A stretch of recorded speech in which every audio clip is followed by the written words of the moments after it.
夜的月光洒满琴弦，我和你徘徊在寂寞耳边，轻轻吟诵回不去的从前，还有飘在空中的风筝断了线。那一夜的思念拨动心弦，爱与恨偷偷放纵了无言，见或不见，都在痛的边缘。那把为我挡雨的伞，残缺不全。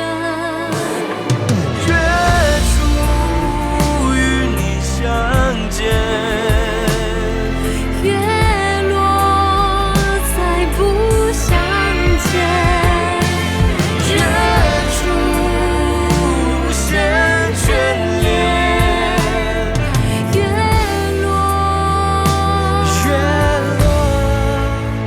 转瞬千年。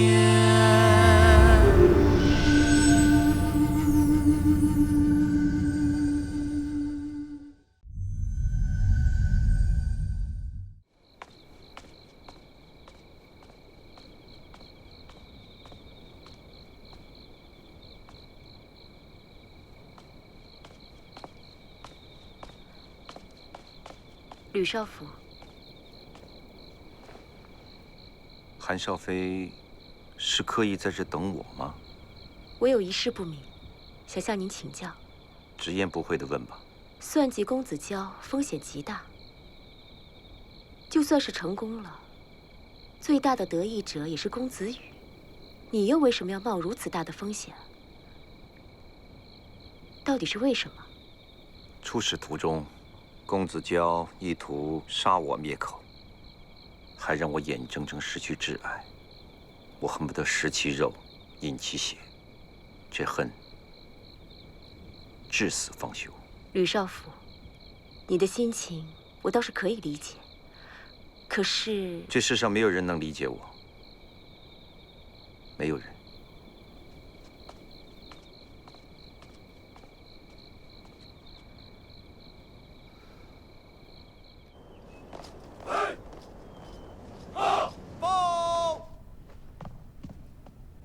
怎么样，大军的粮草押过来了吗？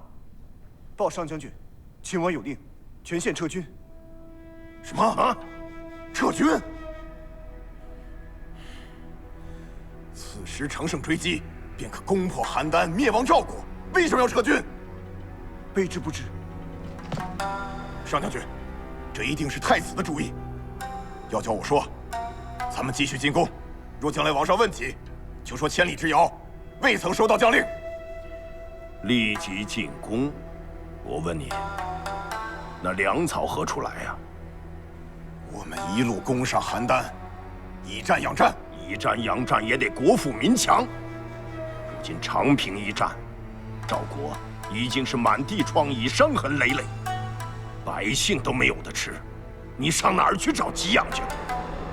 这场仗打了这么长时间，眼看着邯郸城就在眼前，我们胜利在望。若是此刻撤军，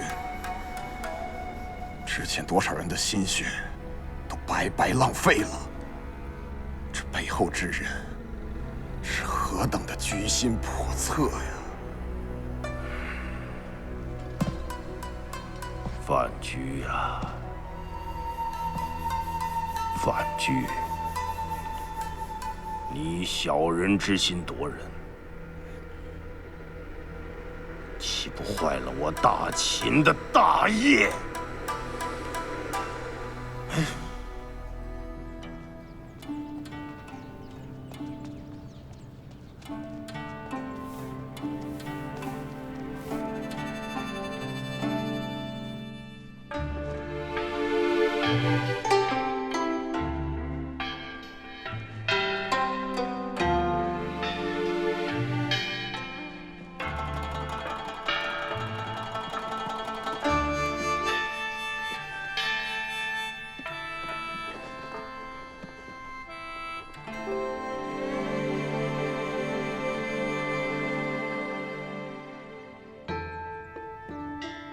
父王先是答应割让6座城池给秦国，然后又下令全国征集新兵，将兵力全部调入邯郸、晋阳、代郡等地。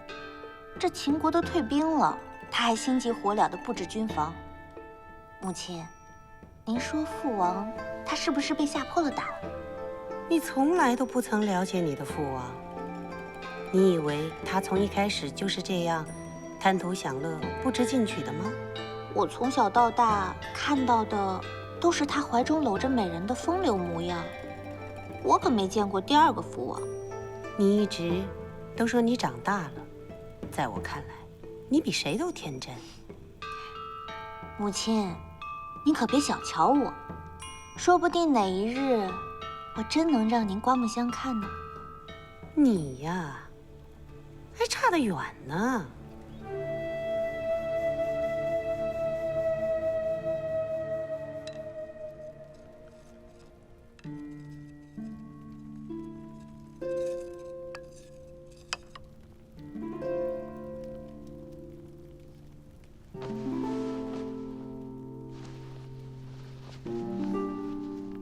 冷了吗？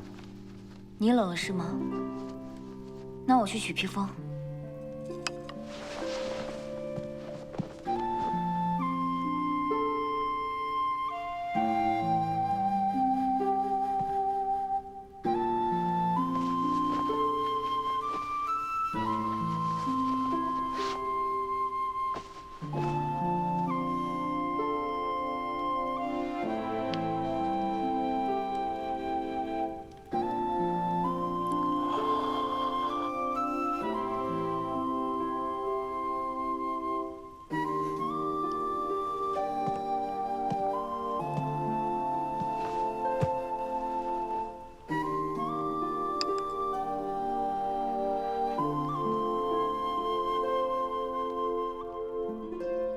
依然，昨日你画的画，赵王已派人带去鉴赏了。带走了？是啊。你怎么能让他们把画带走呢？那画上有什么？我瞧过了呀，就只是简单的画，什么都没有。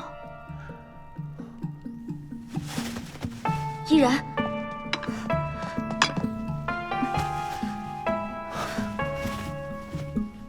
这画里到底有什么秘密？你实话告诉我，为什么不能被赵王发现？你说话呀！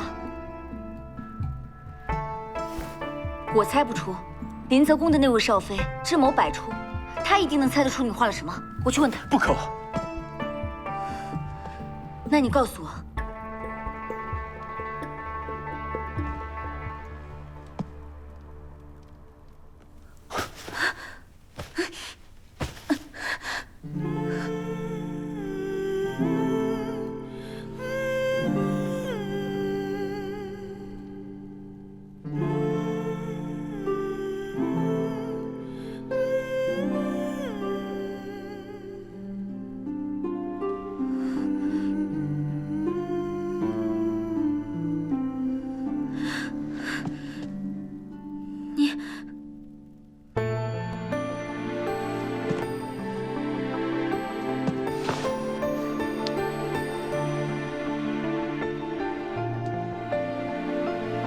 不过是普通的画，什么都没有。那你刚才说，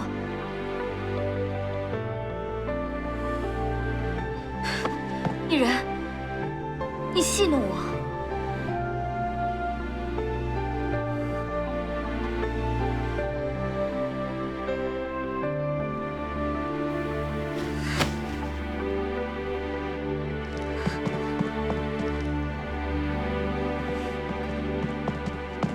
浩然，你别生。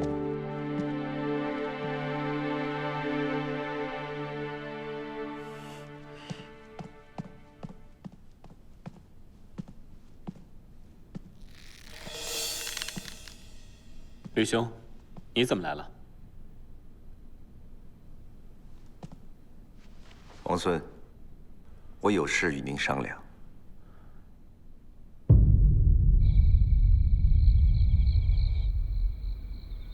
浩然，都是我不好，我跟你道歉。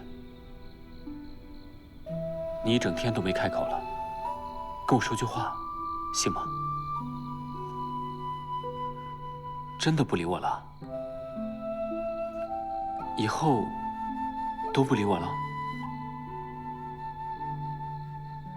唉。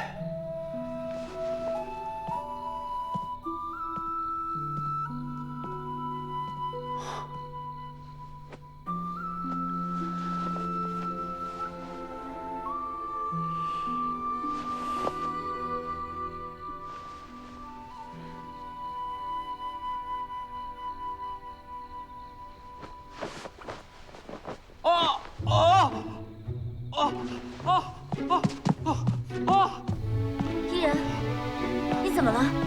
有蜈蚣蜇人！在哪儿？在哪儿？在那儿！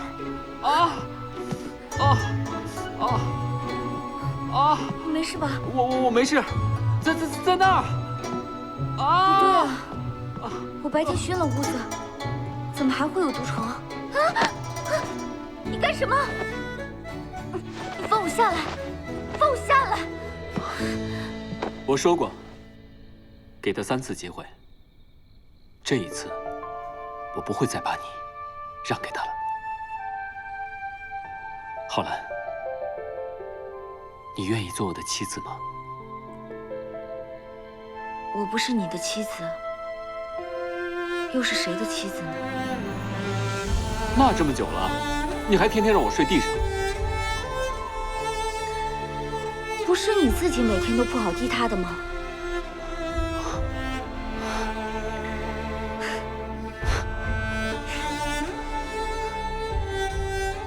依然，你认真听好了，我既然留下来，就下定决心做你的妻子。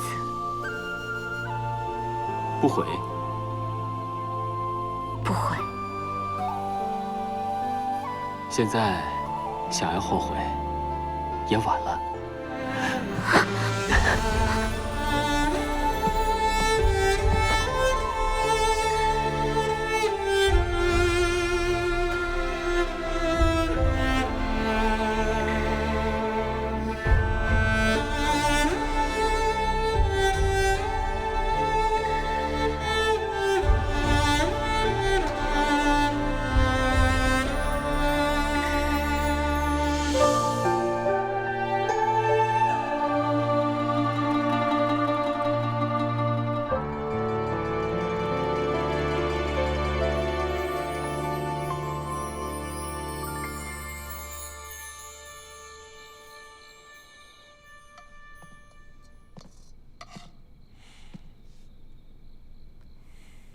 兄长，好雅兴呀！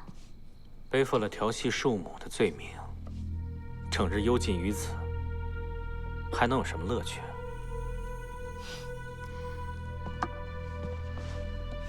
那么点鬼伎俩也能扳倒你？父王犹如惊弓之鸟，怎能允许自己的亲生儿子觊觎王位和妃子呢？没有立刻杀了我，已经是法外开恩了。可见那韩琼华最懂父王的痛处，一击必中。那兄长，你打算怎么办？昔日庄周梦蝶，不知周之梦为蝴蝶语，蝴蝶之梦为周语。既然人生如梦，就更得干出一番大事业，才不辜负好梦一场。我可以帮你。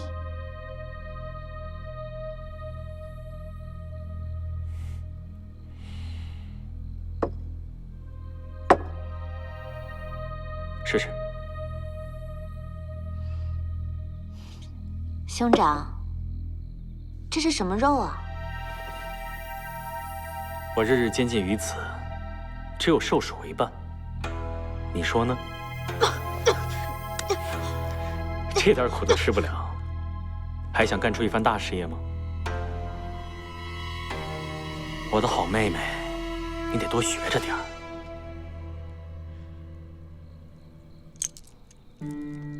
这又是什么？你先回去吧。怎么做，我会教你。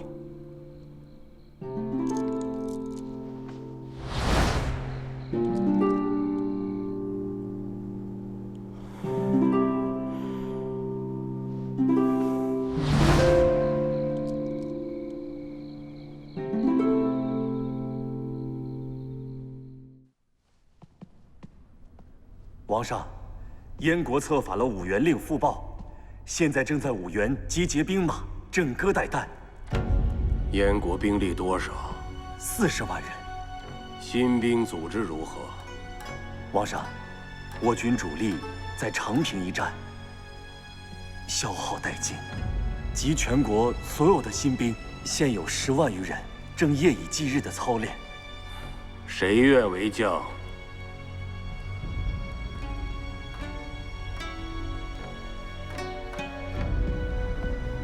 皇上，臣愿出征。你去了邯郸，谁守？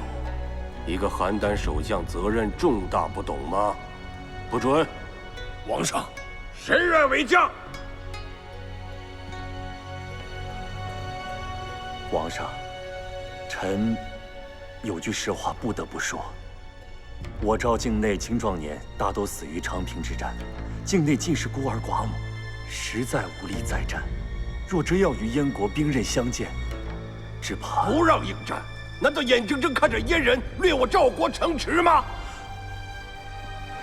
哎呀，长平败了，燕人趁人之危，寡人此时后退半步，就是告诉天下所有的人，赵国垮了，你们皆可以分而食之。那时，各国就会厉兵秣马，攻城略地。赵国逼上绝路，就连孤儿寡妇，要想苟延度日也万万不能。谁不想成为诸国的盘中之餐？只有战，战死，死战！父王，儿臣有话要说。父王，你怎么出来了？王上，公子以命相逼。卑职等人不敢阻拦。兄长，国家危急时刻，你不好好面壁思过，反而来给父王添忧。父王，儿臣愿领兵前往，一举夺回武元。兄长，你以为我们不想战吗？可是燕国来势汹汹，有40万之众，如果贸然出战的话，只怕常言道，祸莫大于轻敌，轻敌积丧无保，故抗兵相加，哀兵必胜。虽然我军刚刚组建，但悲愤却让他们远胜远道而来的燕军。既然秦军与我军迟早一战，在大战来临之前，先拿燕人击刀。若败，儿臣也愿现身沙场，为国捐躯。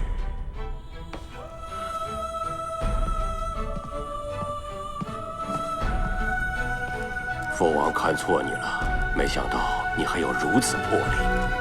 好，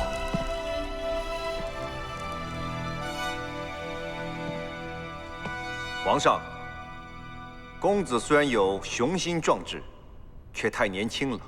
那10万人也是刚刚召集的新兵，怕他不能驾驭，不如请廉颇将军为副将。他德高望重，行事稳健，定能辅佐公子马到成功。父王，廉颇将军正在修筑长城，这个时候叫他。他说的有道理。哎，你空有一腔壮志，可是你从来没带过兵啊。哎呀，这样吧，让廉颇再操练半月，你熟悉军情，筹措军粮。诺。寡人信你，千万别让寡人失望。儿臣誓死报效父王。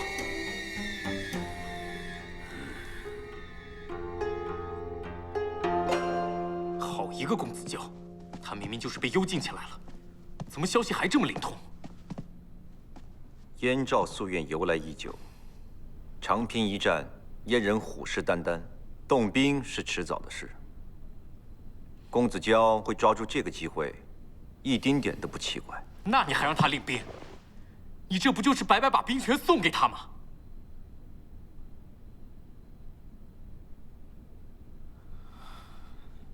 吕少府，我想你也知道，我们扳倒公子娇是有多么的不容易。我本以为他再无翻身之日，可是他现在却顺势而上。我们之前的努力不就全白费了吗？公子娇想要兵权，也得看廉颇答不答应。廉颇率军多年，威望极高，再加上长平一战，满怀怨愤。他会理会公子娇吗？只怕公子娇到了军营，也顶多是个摆设吧。对呀，我怎么就没想到呢？这战场上瞬息万变，想要活着回来，也没那么容易吧？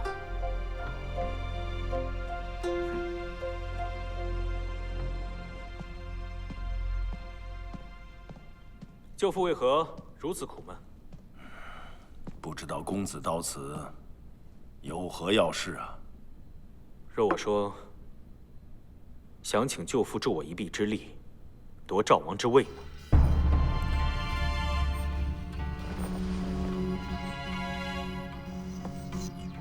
公子青天白日，竟敢以此谋逆之事，你不怕我向王上告发你，让你人头落地？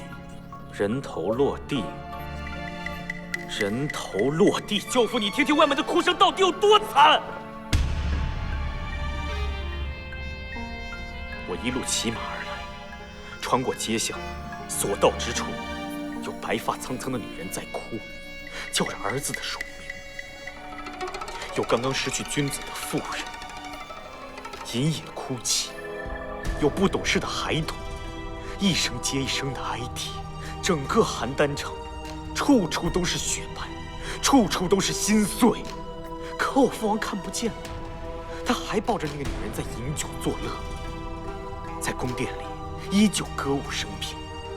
高将军，你就眼睁睁地看着，什么都不干吗？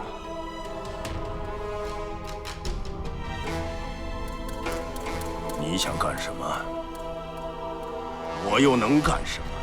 我告诉你吧，我要闯进王宫，逼他退位。公子，你为你的野心真是无所不用其极呀！如果说我有野心，那也是重建赵国的精锐，为长平死去的兄弟们讨回血战，夺回属于赵国铁骑的荣光，而不是在这里饮酒度日，饱受折磨。别说了，高将军，世人都说我谋权夺势，毫无人性。不错，我从来不否认自己的野心。但是诸位公子，谁不想当王？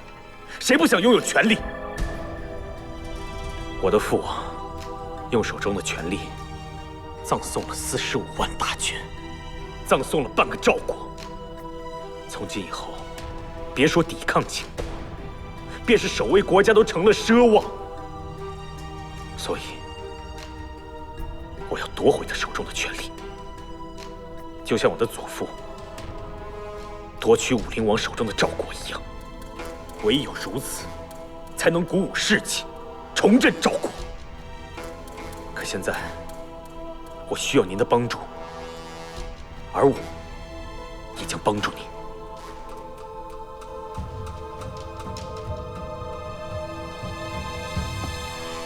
你能帮助我什么？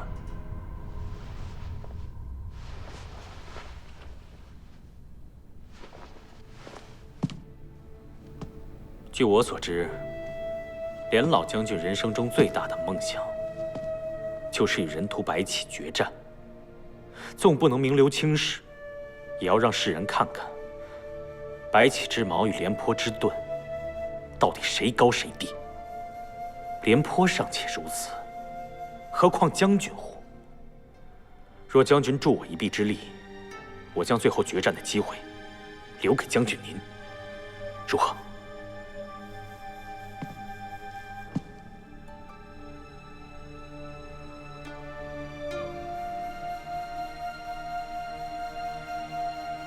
好，我答应你。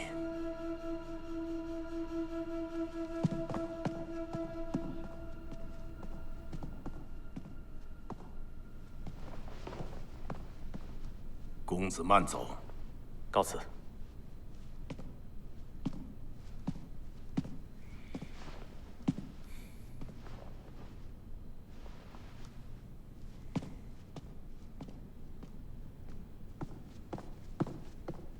父亲，公子交来做什么？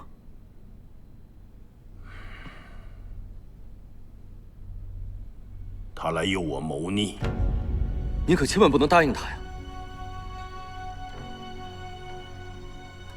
你看，这双手原本长满了被利剑磨出的厚茧，如今只剩下苍白的腐肉了。父亲，儿子知道您有志难伸，可公子娇是什么人？他是谋逆之徒，您怎能将一腔热血托付在那样一个野心家的身上？可是你知道吗？赵国已经到了生死存亡的关头了，百姓们日日都在悲鸣，12、13岁的孩子都上了战场，他们连武器都拿不动，稚嫩的双手沾满了鲜血，可是他们的君王却忙着宠幸美人，欣赏歌舞。唯一关心的是，不要丢掉王位，不要失去权力，何曾想过他们的死活？父亲，可您也不能因为这样就要谋逆啊！您太糊涂了，我不会让您犯这个错的。你给我住口！父亲，您曾教育过儿子，身为一个男人，要以保家卫国为己任，把忠诚二字刻入骨血。可现如今，您却忘了吗？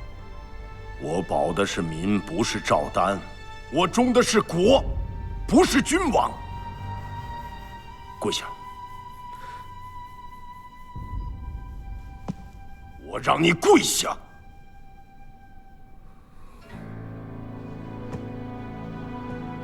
我告诉你，我已经下定决心，绝不允许任何人来破坏它。哪怕他是我的儿子，你向我发誓，绝不将此事泄露出去。父亲，发誓！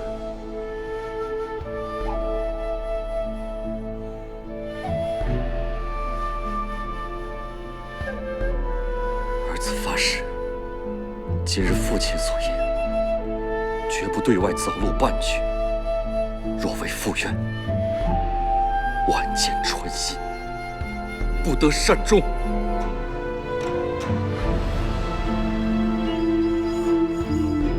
你起来吧。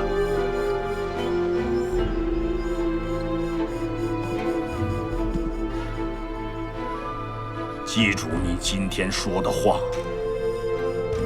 你下去吧。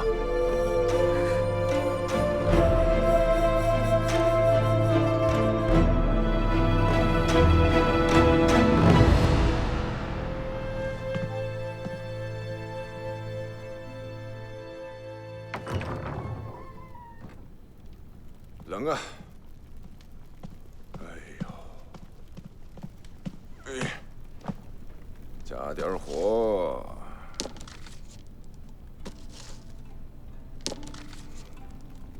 哎呦，2个月来形影不离，这刚走多久啊？又想了？我这整日里守在王宫，看着你们恩恩爱爱，哎。我这才是孤苦伶仃呢。唉，你这好端端的叹什么气啊？我高兴，你嫉妒，那我只好叹口气，就当安慰你了。公孙，你这就不对了，是不是故意气我？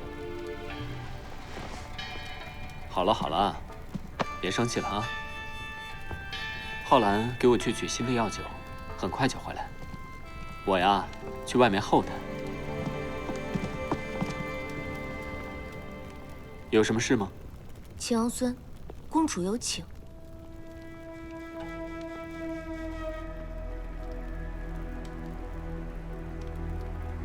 告诉浩然，我去便回。哦。走吧。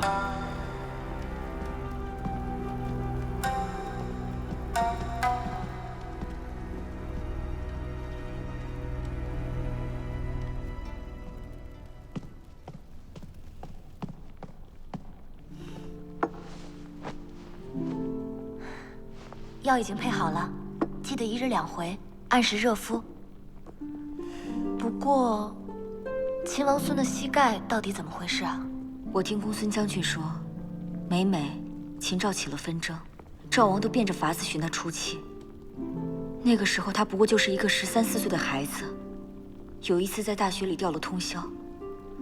可这些话他从未对我说过。若不是有一次在寒夜里看见他揉腿，我都不知实情。秦王孙心性之坚韧，实非常人能敌。浩然，你真的忘记吕不韦了吗？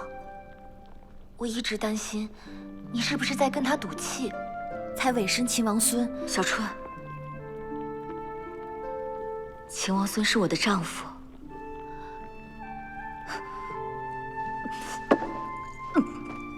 你是不是哪儿不舒服啊？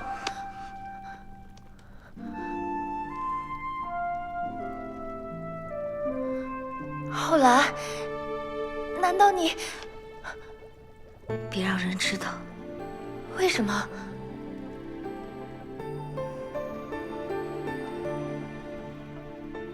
这件事，秦王孙应该第一个知晓，不是吗？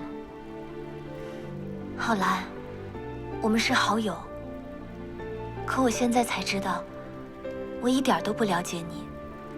你比我想象的更坚强，不论你嫁给谁，都一定会让自己幸福的，是吗？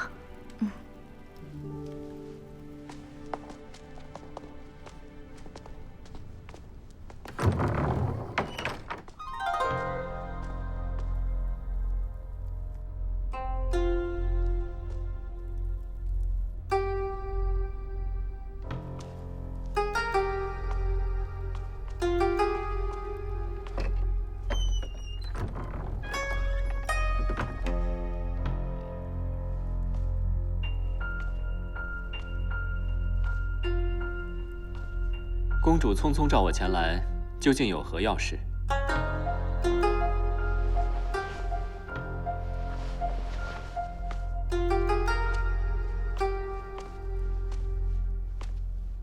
这么长时间，我一直不敢见你，你是不是还在生我的气啊？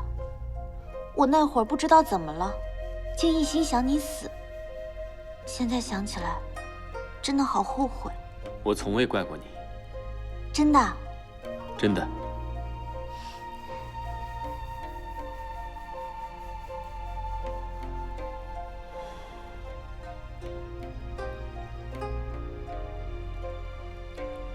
你口口声声说从未怪过我，只是因为我是个无关紧要的人，所以我做的一切你都不会放在心上。那既然这样的话，我就不用顾虑你的感受了。公主究竟意欲何为？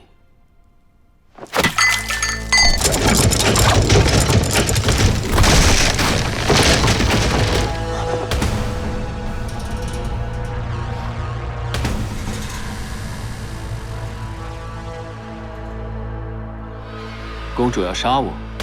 不，我是在保护你。这个东西我亲手制了半年，磨得我的双手伤痕累累，疼得日夜都睡不着。你瞧，我这手呀，原先比云朵还要柔软，现在都生出茧子了。喜欢吗？你说呢？若是有人这么爱我，我高兴还来不及，当然喜欢了。谁告诉你这是爱？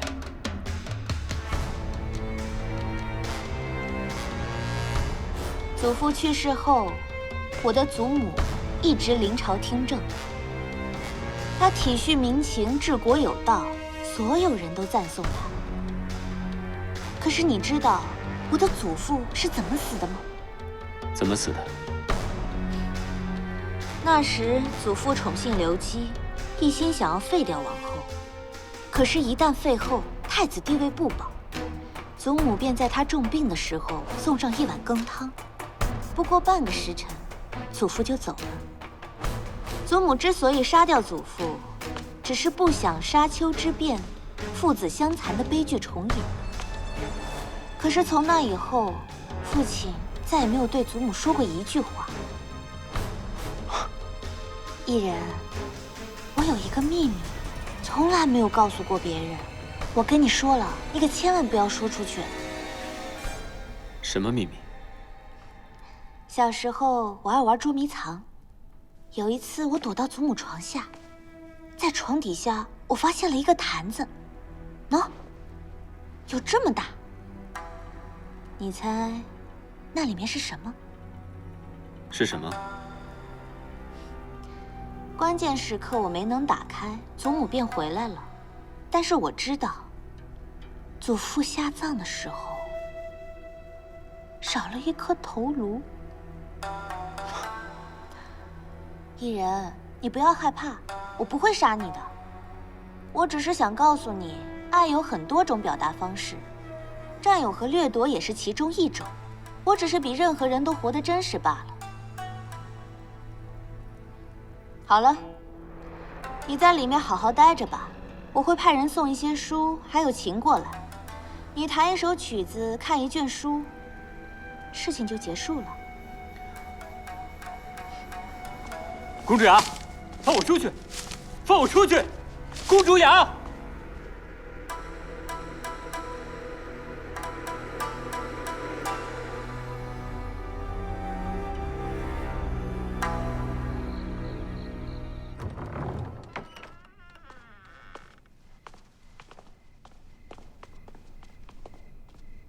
王孙不必担忧，只要您不轻举妄动，公主就不会杀了李浩然。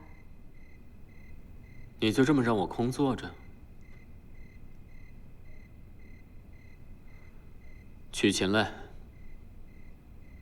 诺。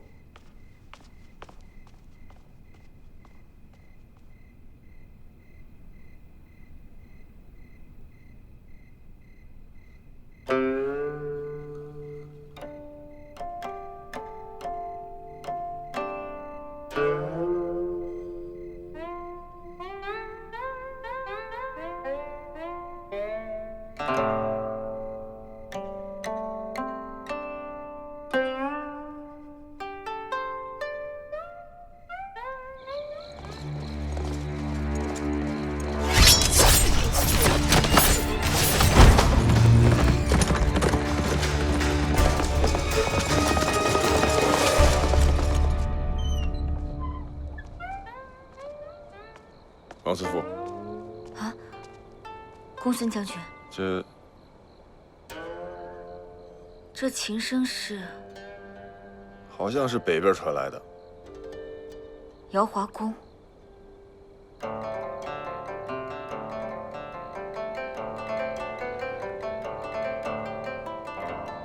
是那首曲子。哪首曲子？当年聂政刺杀韩归，聂政苦心孤诣10年，方才刺杀成功。后世借以谱出情曲。当时我被押罪人所，他曾为我弹奏此曲，借以警告我危险就在身边。这是我第2次听到此曲。你别想了，带我去瑶华宫一探便知。等着，公孙将军，公孙将军。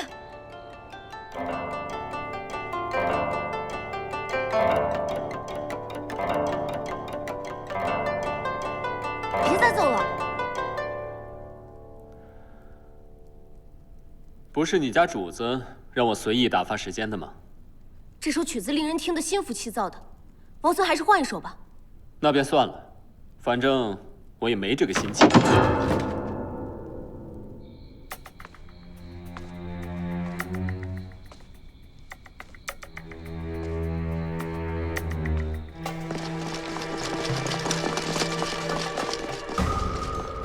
干什么？啊！吓谁呢？都撤了！找屁呢是不是？一个个的。公子娇有什么异动？他每日出宫，走访群臣，商议对燕作战一事。廉颇的军队也已经训练完毕了，大军3日之后便可以出发，应该没有什么问题。但愿如此吧。公子，王上有命，召您即刻去丹阳宫。这个时候父王召我入宫，莫非是燕国有动？我要去看看。慢着，怎么了？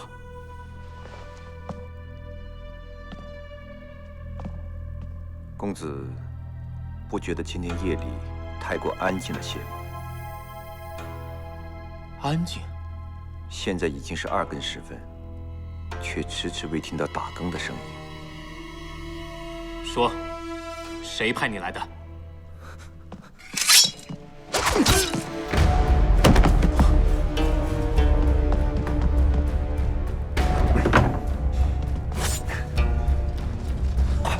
快！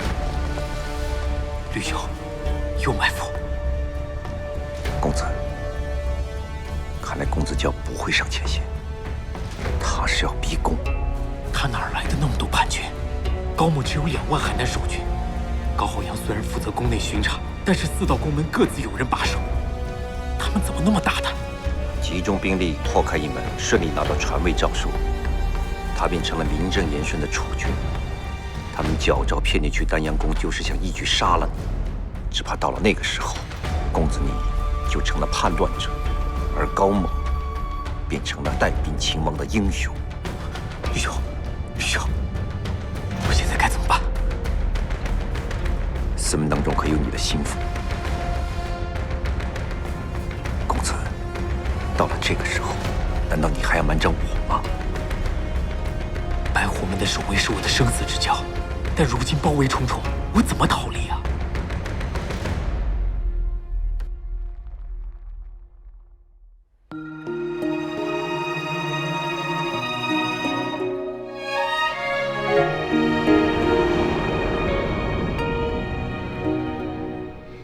云卷风起何去？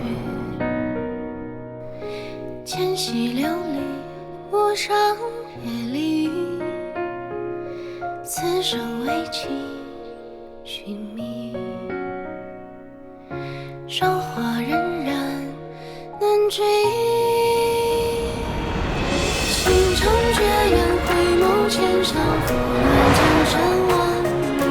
一梦花絮，明月出尘，此生已相许。繁华落尽，看过千帆，有情若两相惜。执手相伴，青涩在于愿你我随风化